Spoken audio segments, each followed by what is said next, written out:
cabinet secretary who is an epitome of failure, Mr. Kipchumba Murkomen, must take personal responsibility in the loss of lives of the children who have lost their lives. If the same effort and energy used to recruit, deploy, and maintain political goons by Kipchumba Murkomen and Raymond Omoro was applied, disaster response management bill, the disaster management bill would have been applied, mitigation measures would have been implemented, and lives would have been saved. A statement by the DCP party. These are our MPs allied to our party.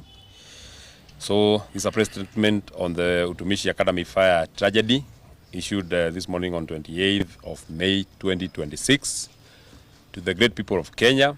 This morning we've woken up the sad news of the fire tragedy at Utumishi Academy in Gilgil, Nakuru County.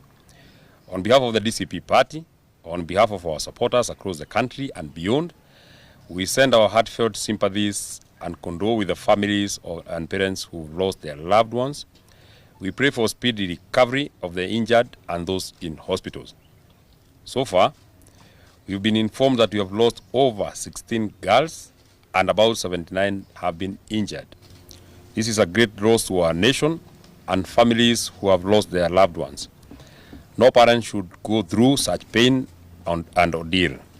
No child deserves to lose their future full of great potential. One death is one too many. Any nation that loses its young people in what could have been prevented must question their moral and responsible conscience. As the nation mourns, we strongly question the disaster preparedness in our country, especially in our boarding schools. We have lost too many students for a long time, ranging from St. Kizito in 1990s, Changuri Boys, Hillside and Russia Academy, and countless others.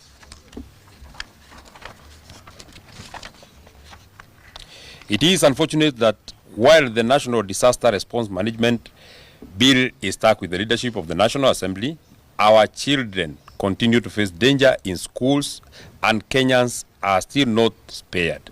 The recklessness of parliamentary leadership remains painful to Kenya.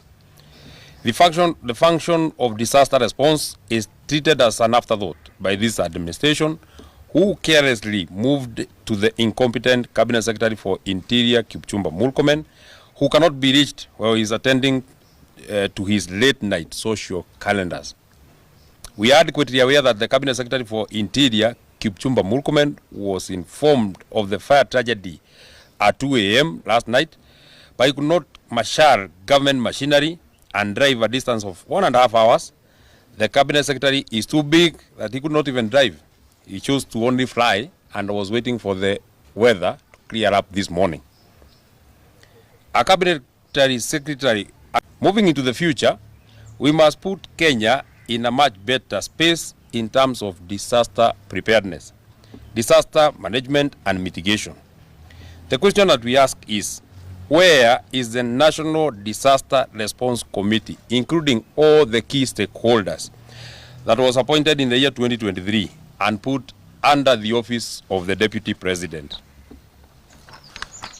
Why was this key function moved to the Cabinet Secretary for Interior as a person and not an office?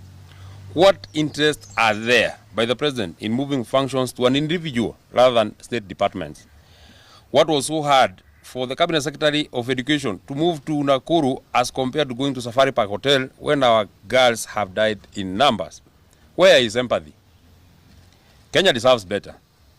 How safe are our schools? If Utumishi Academy could lose 16 girls, yet we have security agencies at a stone throw, how safe are our kids in the other parts of the country? Since the fire tragedy in Endarasha in 2024, we have never been told how 21 babies died. What country is this that we are living in?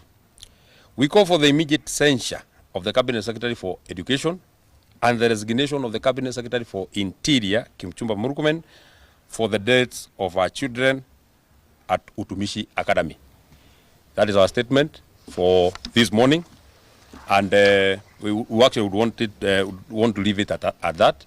I'm sure we'll also call you at a future date as we continue to give blow-by-blow accounts of what we want to do and what we are planning for the people of Kenya. I want to thank you very much. Asanteni sana.